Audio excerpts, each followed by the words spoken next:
Okay, welcome to the beginning of my summer mob movie marathon, starting with the original Godfather from 1972.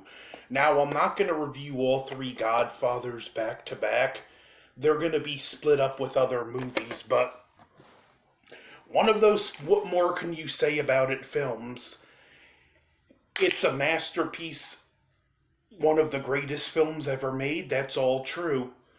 It's a great character study of the fall of what was once a good man, but I think one of the more ignored, lesser character studies is his sister Connie, who starts off as a innocent girl, and when we get to the third movie, could be debated as the true unofficial head of the family. But that's for a later film. It starts out with the celebration. The Godfather's daughter is getting married, and the famous line, "No Sicilian can refuse a request on the day of his daughter's wedding."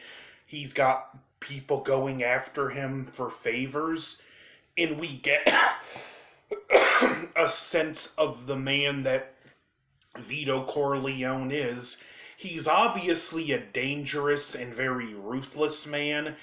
Otherwise, how else could he have risen to the head of a crime family? We see he's not afraid to do what needs to be done, but he also has a warmth and compassion to him. He's someone who you can legitimately, friends and family, he does care for them, but he also cares a lot about respect. And the wedding is intercut between scenes of the celebration, him dealing with business, and his son Michael and his girlfriend Kay, and he's showing her the family, telling stories, and he's very a matter of fact about it. Like when he talked about the story about the singer Johnny, how his father got him out of the contract and how he had a guy hold a gun to his head and ensured him either his signature or his brains will be on that contract. And I do like the matter of fact thing. You can tell this is a guy that does clearly want nothing at this point to do with the criminal enterprises of his family, and he even assures her, "That's not my family. That's my family, that's not me." And he even has to fight at one scene when they do the wedding picture, because there's obviously a little discrimination because she's a non-Sicilian, where when they all take the picture together, he has to insist his girlfriend's in the picture with him. And it speaks to what Michael was, that this was a legitimate good man. His father even wanted him to become something better than the rest of them. Which is the tragedy of the movie. That the one man Vito wanted to be better becomes just like him.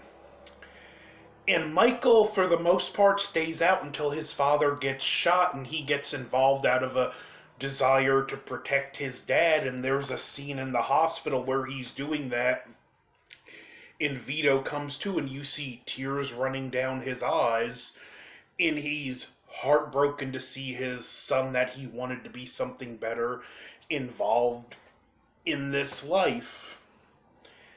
And it is a sad moment in a lot of ways to see the beginning of the fall of this good man. Which naturally, Al Pacino, one of his many roles of a lifetime, debatably Marlon Brando's best role as Vito.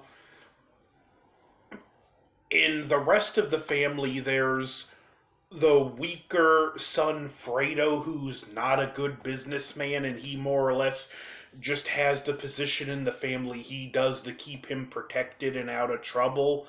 There's Sonny, the hothead, who's the underboss, who's Vito's first son, Connie, the daughter, and there's the adopted son, played by Robert Duvall, who's the consigliere. And that's one thing Michael even points out. He's the first non-Sicilian to ever hold that position.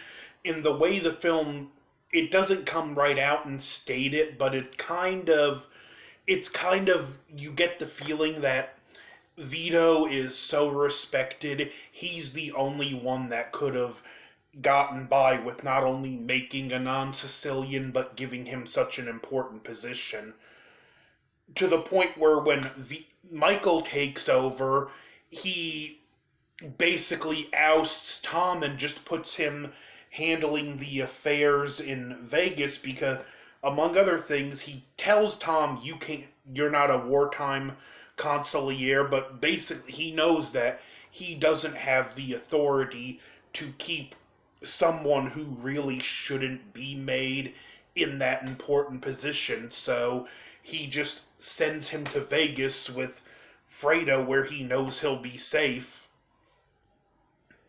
and he makes his father his advisor. It was an interesting scene where Michael really, what I would call the death of the good man, was when he kills the one mafia head and the police officer and has to flee to Italy. He meets a Sicilian girl who he falls in love with, marries, and she gets murdered. In Eventually he gets to go back, but one of the interesting takes, it shows how self-destructive that life can be. And when he goes to his father's ancestral home of Corleone, and the two guards are showing him the town, and he's like, "Where are all the men?" And they're like, "Oh, they're dead from the vendettas." And when he comes back from Corleone and he meets up with Kay again, he proposes marriage. But if you watch it, it's not in a loving sense. He's treating it as a business negotiation, and he's negotiating her way to marriage will be good for you. He's clearly not marrying this girl out of love, and you could see at this point the good man is dead. At this point, Sonny probably still would have been the head of the family if he wasn't shot. He finds out that his sister's husband is abusing her, so he beats the snot out of him, and then in what is the most uncomfortable scene in the movie, there's a scene where his sister and her husband get into a fight, and he beats her. It is easily the most uncomfortable scene in the movie, but that was a trap to lure Sonny out and have him killed. So at this point, Michael's the only one left who can head the family. But yet, debatedly, Vito, even though he's no longer the head, still gets more respect than. Actually, not debatedly, he does. He's still more respected than Michael. And it's one of the tragic elements of this that Michael never gets close to the same respect as his father had. The other families are wanting to bring drugs in. His father was refusing, and that's where his hit happened, and they want to kill Michael, and Vito's informing him on how he's going to do it, how they're going to do it, and Vito ultimately dies playing in the garden with his grandson. Something to keep in mind, just like another scene to show how different these two men really are. After Sonny gets killed, it's Robert Duvall who breaks the news to him. And Robert Duvall's the adopted son. He's part of the family. And you could tell Vito's notably heartbroken to hear his son was murdered and he has to take care of that. But before he walks off, he takes a moment to comfort his other son who's clearly grieving and heartbroken too. And like, you see the compassion Vito has. Keep that scene in mind and how Vito dies in mind. Having fun playing with his grandson in the garden. Michael will have very contrasting scenes to that throughout the next two movies. Michael ultimately agrees to be godfather to his sister's child, and while the baptism's happening, he kills the heads of the other families who want him dead, securing his place as the most powerful mafia boss. It ends with them moving out of New York, New York, and the sister confronting him about, you had my husband killed, and his wife even wants to know.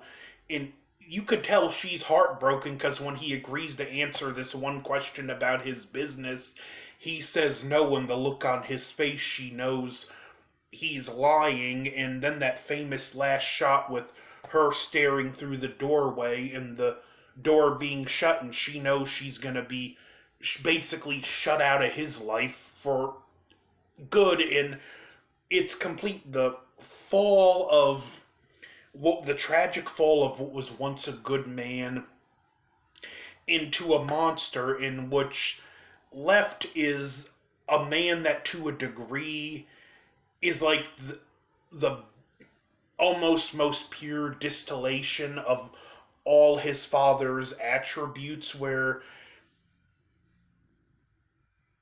each other kid kind of had different elements of the father, except Michael lets the compassion go out the window, as we'll see in other movies. I don't even think Vito, had he found out, would have killed his daughter's husband. He probably would have scared him half to death, and he would have just handled it in a different way. But Michael just had to get a potential threat out of the way, which is something that's going to come into play into future movies. And we see Michael doesn't take compassion in, and even family is only so much